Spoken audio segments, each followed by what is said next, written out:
حقوق العباد کا مسئلہ روز پریشان ہوتا ہے، لوگ تھوڑی تھوڑی تکلیف میں ہوتے ہیں، اور اگر آپ ناراض نہ ہوں تو ہم امیر آدمی کی مدد کرنا چاہتے ہیں، غریب کی نہیں۔ جس کے پاس پہلے بہت سارے پیسے ہیں اس کو ادھار دینا چاہتے ہیں، لیکن جو ضرورت مند ہے اس کو اس لیے نہیں دیتے کہ واپس کہاں سے کرے گا، حالانکہ ضرورت اسی کو ہے۔ ہم ہمیشہ سیاسی رنگ میں لوگوں کو پناہ دیتے ہیں، کبھی بھی اللہ رسول کی رضا کو پیش نظر رکھ کے یہ کام کریں تو اللہ مدد بھی فرمائے۔ ایک بندہ بڑا امیر ہے تو وہ تیسری بلڈنگ کا لینٹر ڈال رہا ہے تو اس کو سارے پوچھ رہے ہیں کوئی حکم ہوا تو بتانا، بھئی اس کے پاس پیسے ہیں تو تیسری شروع کر لیا نا، تمہیں کیا حکم بتائے۔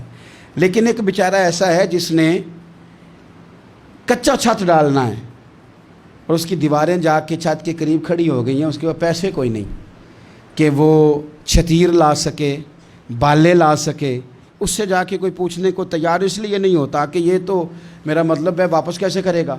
ہم نے یہ کیا ہے کہ ترجیح دی ہے دنیا داری کو، ترجیح، اور اس کا نقصان دن بدن یہ ہوا ہے کہ معاشرے میں اخوت، بھائی چارہ، پیار، فراخ دلی بدلتی جا رہی، ذاتیات کی جنگ ہے، اس کے اندر روز بروز ہم آگے بڑھتے جا رہے ہیں۔ روز بروز سنو میرے رسول پاک کا طریقہ، نبی پاک صلی اللہ علیہ وسلم کے پیارے صحابی حضور سید عالم صلی اللہ تعالیٰ علیہ وسلم کے چچا زاد حضرت عبداللہ ابن عباس، جن کو میرے نبی پاک نے دعا دی تھی کہ اللہ تجھے دین کی سمجھ عطا فرمائے۔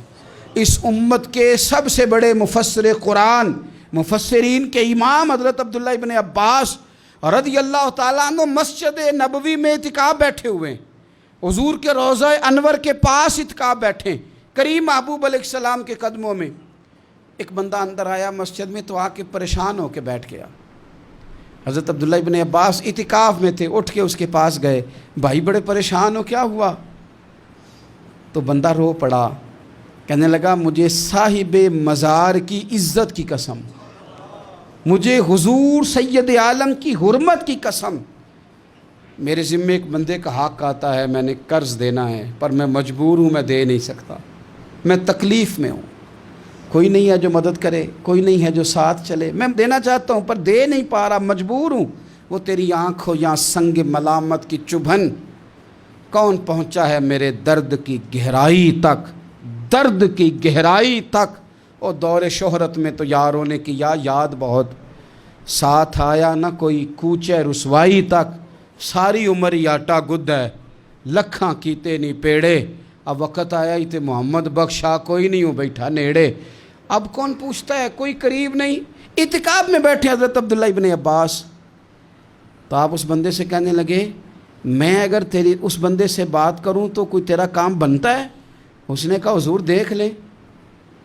فوراً اٹھے، جوتے پہنے، مسجد سے نکلے۔ بندہ کہنے لگا حضور شاید آپ بھول گئے، آپ اعتکاف میں ہیں۔ تو حضرت عبداللہ ابن عباس کی آنکھوں میں آنسو آ گئے، فرمایا بھولا نہیں، مجھے یاد ہے، پر میں نے نا زیادہ لمبا عرصہ نہیں ہوا، بات کرتے کرتے رو پڑے۔ کہنے لگا لمبا عرصہ نہیں ہوا، میں نے صاحب مزار سے، اس گنبد میں آرام کرنے والے نبی پاک سے سنا ہے کہ جو کسی بھائی کی ایک مشکل حل کر دے گا اللہ اسے 10 سال اعتکاف کرنے سے زیادہ ثواب عطا فرمائے گا۔